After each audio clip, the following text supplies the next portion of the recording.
Assalamualaikum warahmatullahi wabarakatuh. Perkenalkan, nama saya Jamal Lutfi dari kelas 6 PAIA 8. Di sini saya akan mendemonstrasikan metodologi pembelajaran pada mata kuliah metodologi pembelajaran yang diampu oleh Bu Dosen Bu Halim Tosatia menggunakan metode reading aloud. Assalamualaikum warahmatullahi wabarakatuh. Bagaimana kabarnya anak-anak? Baik, Pak. Ya. Baik. Tidak ada yang sakit? Ada. Alhamdulillah. Kita harus mensyukuri nikmat yang telah diberikan oleh Allah Subhanahu wa taala berupa kesehatan, maka kita harus rajin belajar, harus giat berangkat sekolah. Jalan-jalan. Nanti kalau libur ya. Sebelumnya ada yang tidak berangkat dari ini? Ada. Siapa yang tidak berangkat dari ini? Mbak Rina sama Oh, Rina. Sudah Mbak Rina aja, Pak. Rina, ada yang tahu nggak Rina kenapa tidak berangkatnya? Sawah. Oh, ke sawah. Mungkin karena ini sekarang musim panen mungkin bisa Ya, dari orang tua. Tapi nanti kalau misalnya bagi orang tua kalau tidak berangkat sekolah tetap harus pakai izin ya. Iya, Pak. Mari kita mulai pelajaran Bapak pada siang hari ini dengan membaca doa bersama-sama kita basmalah.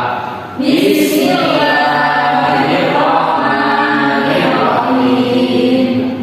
Minggu kemarin kita sudah mempelajari materi akhlak tentang akhlak tercela, yaitu ada ghibah, ada hasad, ada fitnah. Nah, dari sini ada yang bisa mengulasnya kembali, Mbak Ica? Pak. Tadi yang telah Bapak sebutkan ada ghibah, hasad, fitnah. Ya, fitnah itu, Pak. Apa fitnah? Memberikan pernyataan yang tidak benar. Memberikan pernyataan yang tidak benar. Saya, Pak. Yang ini apa? Fitnah itu menuduh, Pak, tidak sesuai dengan kenyataan. Nah, menuduh ya, fitnah itu menuduh seseorang melakukan sesuatu padahal seseorang itu tidak melakukan. Itu namanya fitnah. Kalau Eka, ghibah apa? Membicarakan orang lain di belakangnya, Pak. Membicarakan orang lain. Yuli, Hasad, Pak. hasad apa kemudian dengan hasad? Hasad itu kayak dengki gitu, tidak suka kalau Dengki. orang lain senang.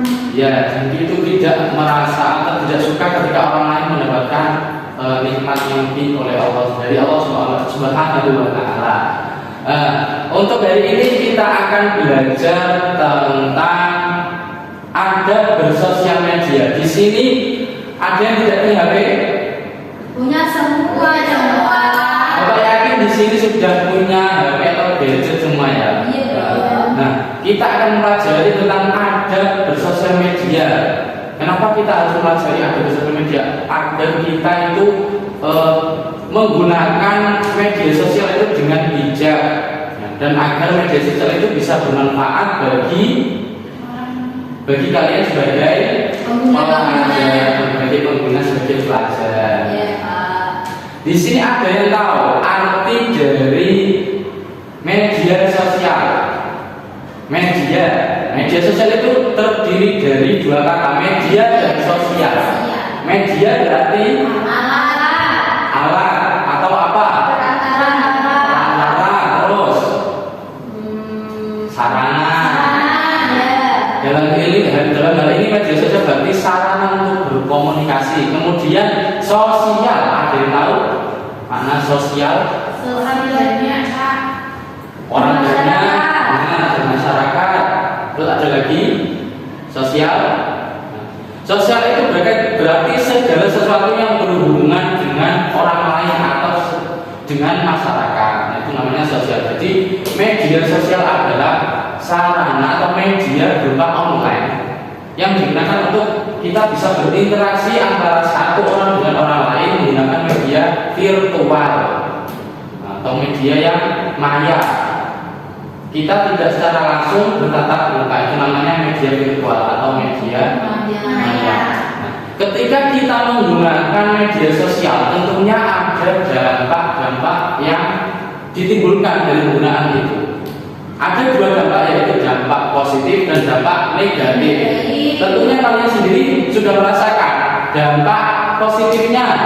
Apa coba ya nih? Biar lebih mudah Pak, lebih mudah kalau mau komunikasi sama teman. Misalnya pas hujan-hujan mau tanya tugas, itu nggak usah ke rumahnya Pak, cukup WA atau telepon aja. Memudahkan untuk komunikasi jarak jauh. Kemudian ada lagi dampak positif penggunaan media sosial. Terputus tali silaturahmi Pak. Tidak terputus tali silaturahmi. Kemudian apa lagi? Menambah wawasan apa aja? Misalnya belajar dari YouTube cara memasak ini gitu. Kalian sebagai wanita-wanita masa depan yang nantinya akan berumah tangga, tentunya akan tugas masak itu akan menjadi tugasnya wanita. Nah, di sini kita bisa menggunakan memanfaatkan media sosial itu dengan sebaik-baiknya. Contohnya tadi mencari tutorial memasak, atau yang suka make up, biasanya suka make up. Yuli pasti suka make up ya. Nah itu bisa. Atau ketika mau menekuni dunia make up, nanti bisa mencari tutorial bagaimana menggunakan make up yang baik. Nah, seperti itu. Kemudian dampak yang kedua yaitu dampak negatif. Kira-kira apa yang dampak negatif dari penggunaan media sosial? Malas Pak, membuat malas. Cemas Pak. Membuat malas, cemas. Kok bisa cemas sih Kak? Main ML-nya nggak pernah. Oh, ini main Mobile Legends. Saya Pak. Negatifnya itu kayak lebih suka main HP terus gitu Pak. Oh, bikin kecanduan. Mas Yuli, apa ada Negatifnya itu Pak, banyak berita-berita nggak baik kalau itu buka internet. Oh, banyak berita-berita yang tidak baik, maka kita harus pandai-pandai menyaring dan memfilter berita-berita yang beredar di media sosial atau di internet. Baik, sekarang Bapak Guru akan membagikan kertas nanti yang sudah berisi pernyataan atau mungkin bisa berisi cerita. Nanti di yang mendapatkan kertas itu Bapak tunjuk, kemudian berdiri maju di depan kelas, membacakan dari kertas yang Bapak berikan.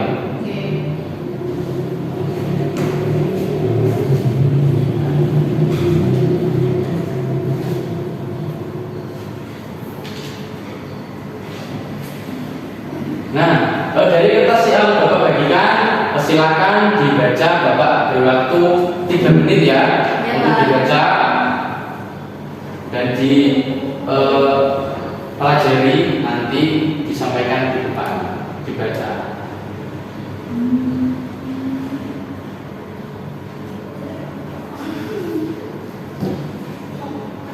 Dan cukup waktunya. Nah, kalau sudah cukup waktunya, saya minta Yani untuk maju ke depan kelas, dibaca dengan lantang, dibaca dengan keras. Sampai selesai Pak. Sampai selesai. Baik teman-teman, saya gimana Pak? Ini bisa di sini ya. Baik teman-teman, saya akan membacakan pernyataan yang sudah dibagikan sama Bapak Jamal.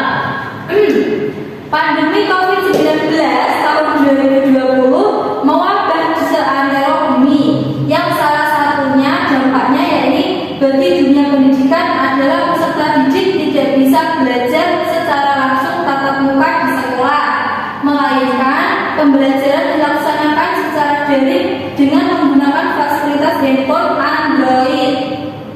Nah, titik poin di sini adalah penggunaan handphone Android sebagai pengganti karena pada waktu itu masa COVID-19. Nah, menurut kalian tadi kan menggunakan handphone Android. Itu berdampak positif atau negatif? Positif. Positifnya apa Kak? Karena bisa membantu belajar, Pak. Bisa membantu belajar. Kalau dari Ica? Juga positif, Pak, karena bisa membantu belajar. Karena kita nggak bisa itu ketemu, jadi memudahkan kita untuk belajar, untuk tetap belajar. Kira-kira ada nggak kekurangannya pada waktu pandemi ya, kan belajar daring? Ada nggak kekurangannya Yani? Coba. Kekurangan Jadi apa, Pak? penggunaan handphone, misalnya ada anak yang mungkin tidak terlalu Ya, menurut saya kekurangannya itu kalau pas lagi kuotanya habis, Pak. Oh iya, bisa masuk. biayanya ya, Pak, ya minta ibu uang saku buat beli kuota dulu gitu. Misal pas lagi online malah tiba-tiba habis kuotanya jadinya. Kalian dulu mengalami nggak COVID-19 ini? Mengalami jadi nggak? Iya, Pak. Oh ya, di semester awal. Nah, untuk semangat belajarnya gimana ketika belajar daring? Tidak terlalu bersemangat, Pak. Yang lain? Kalau saya tidak terlalu bersemangat. Yang lain? Semangat. Ini mau menjawab. Ketika COVID dulu pembelajaran daring lebih bersemangat nggak belajar? Semangat, Pak, saya suka itu sambil itu, Pak. Oh, berarti belajar sambil Itu main. Oh, seperti itu ya. Oh, terima kasih Mbak Yani, silakan. Silakan. Kasih tepuk tangan Mbak Yani. Selanjutnya dari Eka, silakan.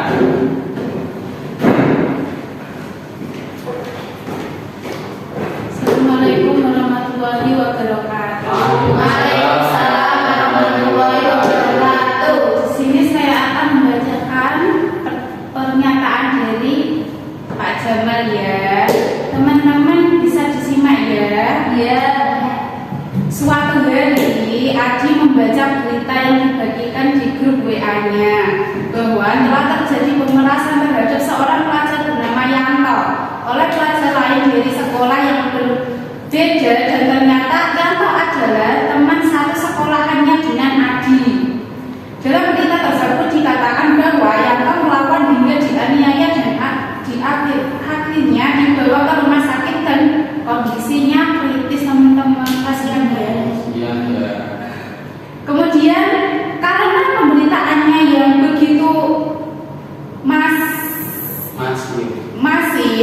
Adi dan teman-temannya tidak terima Yanto diperlakukan seperti itu. Lalu mereka meluapkan kemarahannya dengan cara melakukan tindakan anarkis berupa melempari gedung sekolah. Iya. Melempari gedung sekolah. Pelaku hingga menimbulkan kerusakan yang parah. Titik poin dari paragraf tersebut adalah ketika Adi dan teman-temannya akhirnya melakukan tindakan anarkis setelah mendapatkan berita tersebut. Yanto karena teman sekolahnya bisa tidak akhirnya melakukan tindakan anarkis dengan cara melempari sekolah si pelaku. Bagaimana pendapat teman-teman dari Ica?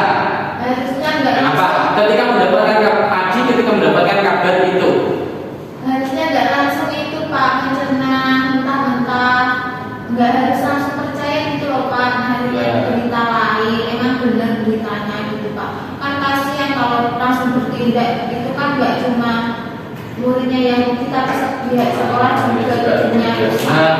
Ica, ketika kita mendapatkan suatu berita, kita harus kalau dalam Islam itu kita harus tabayun terlebih dahulu. Kita harus cek dan dicek kebenaran dari berita yang kita terima, seperti itu. Dari Yuli gimana? Tindakan Aji. Tindakan Aji itu ya kayak Ica tadi, Pak, harus cari benar apa enggaknya dulu. Terus kalau misal benar pun itu jangan langsung main hakim sendiri sampai lempar-lempar itu sekolahnya. Oh iya benar. Ketika kita sudah tahu teman kita mengalami apa yang musibah oleh pelaku, maka kita dengan kita tidak harus anarkis, kita bisa melaporkan ke pihak yang berwajib. Oh, baik, terima kasih, tepuk tangan buat kita. Nah, kita tadi telah membahas tentang adab bersosial media. Kita akan menyimpulkan bersama-sama tadi apa sih yang disebut media sosial. Ada yang bisa? Saya Pak, media online. Ya, media online. Ini ada yang namanya Sosial. perantara sosial. Sarana untuk berhubungan dan berkomunikasi dengan orang Nah, lain. sarana. Tanpa melihat secara langsung. Jadi media sosial adalah media online yang digunakan sebagai sarana untuk berkomunikasi atau berinteraksi dengan orang lain secara virtual. Dampak dari penggunaan media tadi ada berapa? Ada dua. Yang pertama dampak ya, itulah ada dampak positif dan negatif. Untuk selanjutnya kalian Bapak kasih tugas ya. Ya. Bapak kasih tugas Pak Allah gitu. Tugasnya ini saya akan kerja nanti. Nanti Bapak bagikan tugasnya di grup WA kelas kita ya. Nanti bisa sebelum kita mengakhiri kelas ini, kita berdoa membaca alhamdulillah bersama-sama. Sekian dari Bapak Guru, semoga ilmu yang kita pelajari ini bisa bermanfaat bagi kita. Amin. Kurangnya, Bapak mohon maaf. Assalamualaikum warahmatullahi wabarakatuh.